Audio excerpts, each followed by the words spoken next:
It is a great pleasure for me to be talking to you today. My name is Theresa Maier. I'm a PhD student at the University of Cambridge, as well as an external consultant to the Merck Global Health Institute. Founded in 1668, Merck is the oldest pharmaceutical and chemical company. It is known as Merck internationally, but also as EMD and Millipore-Sigma in the States and in Canada. Merck's business area can be grouped into three focus areas: life science, healthcare, and performance materials. Merck is also very much committed to corporate responsibility in global health. And that fits quite well as I'm presenting to you on behalf of the Merck Global Health Institute.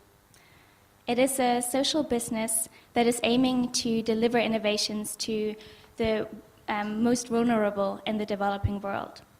The Global Health Institute concentrates on mothers and their children, focuses on infectious diseases such as schistosomiasis and malaria, as well as antimicrobial resistance, leverages expertise within Merck, and works with external supporters and through partnerships.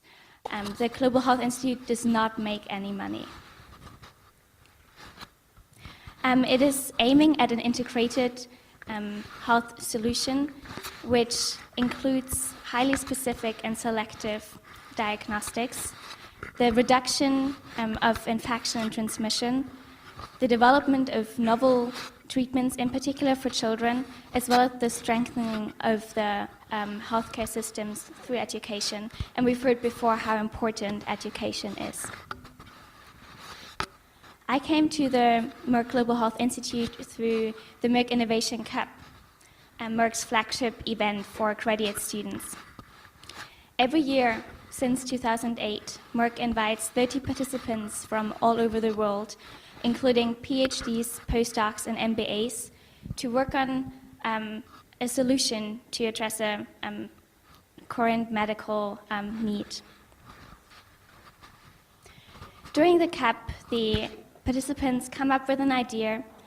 They get to talk about this idea internally to Merck employees, and then use the rest of the time to work on the scientific concept and on the financial and social potential and impact. At the end, they present their solution to a jury consisting of Merck executives, and they are the ones that at the end choose the winner. My team was very fortunate to win the competition in 2016 with our novel approach to controlling schistosomiasis transmission using CRISPR-Cas9 gene drives. So we've heard before about schistosomiasis in Cameroon. I just want to briefly explain how important it is to actually have initiatives that are targeting schistosomiasis, because it is a disease that affects over 200 million people, with over 800 million at risks, half of which are children. Every year, 280,000 people die.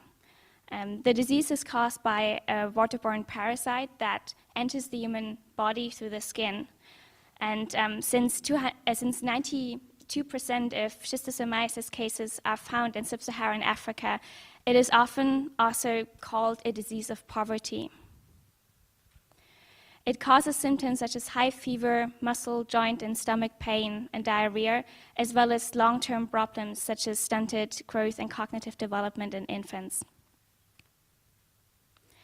Merck generally donates 250 million praziquantel tablets each year, which is the drug of choice to treat schistosomiasis.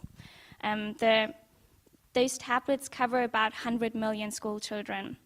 But more tablets are needed for adults and younger children. And as I've referred before, unfortunately, the medication can only be used to treat infected individuals aged 5 years or older, and it also can't prevent reinfection. But we don't have to live with this limitation.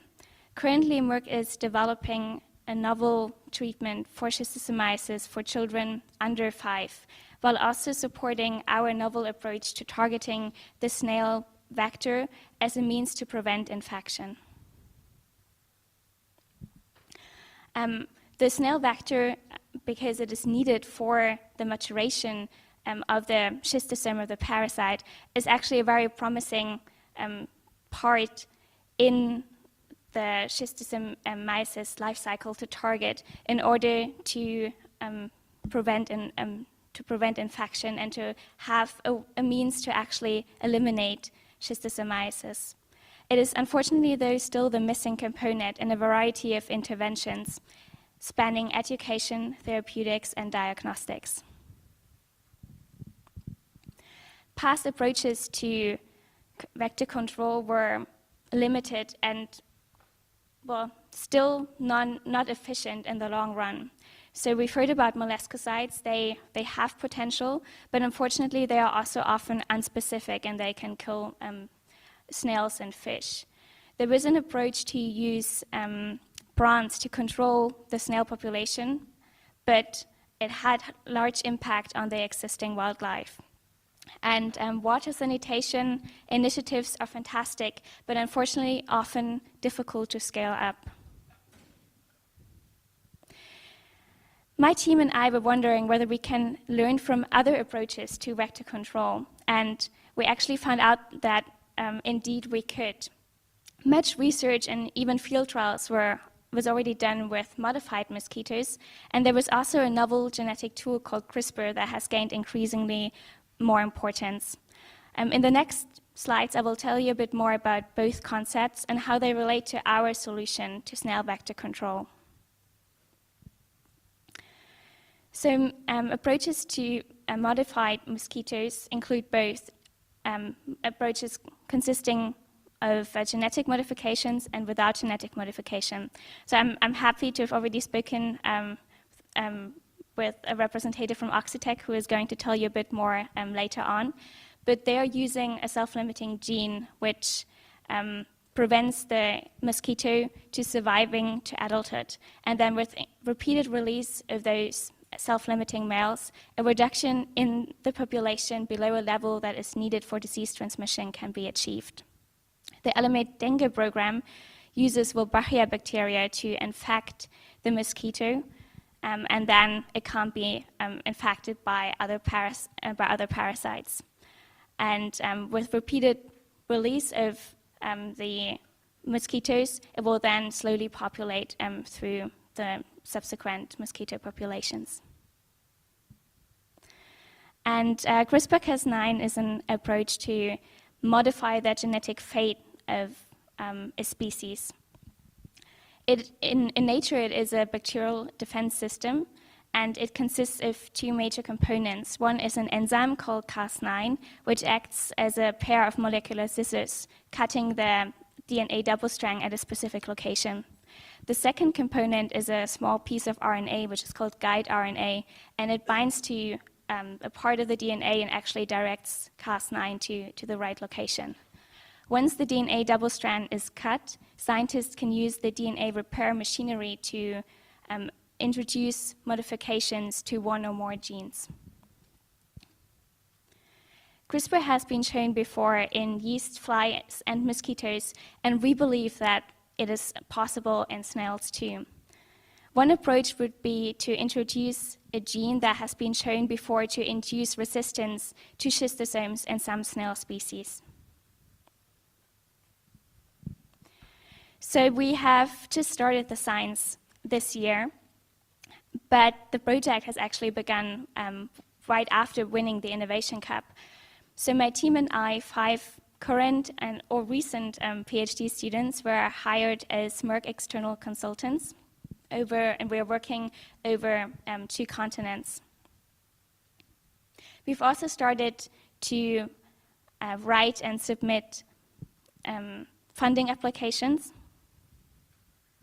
We have set PhD thesis work in snail migration modeling at the EPFL, hired a postdoc who is working under supervision of snail and CRISPR experts at the University of Wisconsin-Madison, and have established international collaborations, amongst others, with Stanford and the BBSOC Network for Vector-Borne Disease Research.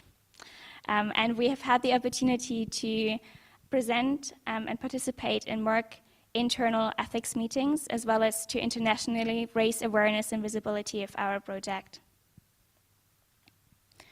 CRISPR-Cas9 gene drives are a game-changing technology that have the potential to really eliminate vector-borne diseases.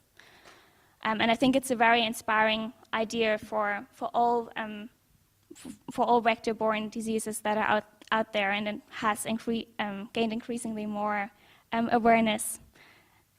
But we need your help to make it a reality. So please do let us know in case you would like to support the project as an advisor or collaborator, or in case you know of any interesting contacts, funding, or PR opportunities. On behalf of my team and the Merck Global Health Institute, I would like to thank you for your attention, and I'm happy to answer any questions later on at the panel discussion. Thank you.